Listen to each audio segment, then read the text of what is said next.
अस्सलामुअलैकुम। वो सियाने कहते भी जिथे सानू बनाई वरतनी चाहिए ना असा उत्थे नहीं वरतते।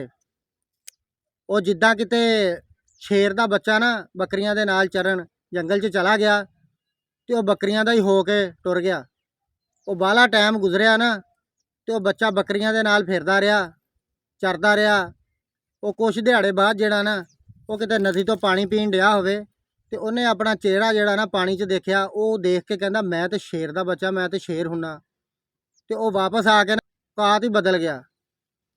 कहंदा जी मैं तो शेर का बच्चा। उन्हें अपना उठन बैठन जिहड़ा चाल चलन सारा ही बदल दिता। कहंदा मैं तो शेर का बच्चा हुन्ना। वो हाल आ इन्हां सियासतदानां दा भी ये बाला ही टाइम जिहड़ा गुजरन तो बाद हुण आ गए ने। ये किहड़े भी तुहाडे बिल जमा करवांदे रहे, इन्हां ने तुहानूं की देना। हुण वो वेला आ गया जिथे तुसीं अपने ठुठ का इस्तेमाल करना ना। ये ठुठ का तुसीं वो इस्तेमाल करना भी जिथे तुहानूं चंगा लगे, जिथे तुहानूं कोई फायदा नज़र आवे, अपना नहीं अपने मुल्क का फायदा नज़र आवे। वो इन्हां ने सानूं की देना। साडे मुल्क का तो यह हाल आ, मुंडे साडे साडियां औलादां पढ़ लिख के डिग्रियां लैके बाहर परदेश च धक्के खाण डईयां। वो तो सानूं की पता, असीं तो कहने साडे मुंडे जिहड़े बाहर कनेडा गए आ वो तो उन्हां ते पुछ के देखो उन्हां ते की गुजरदी है। अपने देश की मिट्टी देखण तो तरसे ने है। वो जिद्दां किते मैनूं एक यार दी कनेडा तो कॉल आ गई। वो कहंदा भी यारा इत्थे देखी जे कोई जनानियां लड़दियां या बंदे लड़दे तेनूं नज़र आउण ना तो मैनूं तूं उन्हां दी वीडियो भेजी। तो मैं क्या खैर आ। वो कहंदा यार मैनूं तो इत्थे 20 साल हो गए, मैं तो कदी लड़ाई नहीं देखी। वो हाल आ इन्हां दा भी ये हुण इन्हां नूं साडा चेता आ गया। ये कहंदे भी की नाम आ वोट सानूं दे दो। इन्हां नाल तुसीं ਉਹੀ हाल करना जिहड़ा इन्हां ने तुहाडे 5 सालां च कीता।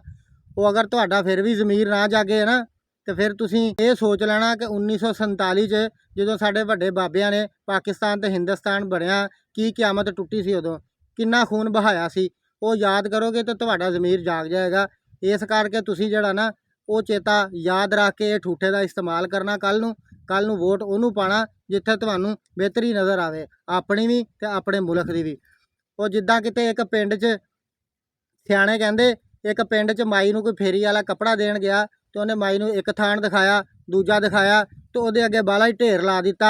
ਉਹ ਮਾਈ ਨੂੰ ਕੋਈ ਸੂਟ ਪਸੰਦ ਨਾ ਆਇਆ ਤੇ ਫੇਰੀ ਵਾਲੇ ਨੂੰ ਆਖਦੀ ਕਹਿੰਦੀ ਵੀਰਾ ਹੋਰ ਹੈਗਾ ਤਾਂ ਦਿਖਾ। ਉਹ ਕਹਿੰਦਾ ਮਾਈ ਹੁਣ ਤਾਂ ਕਫਨ ਦਾ ਕੱਪੜਾ ਹੀ ਬਚਿਆ, ਕਵੇਂ ਤੇ ਉਹ ਵੀ ਦਿਖਾ ਦਾਂ।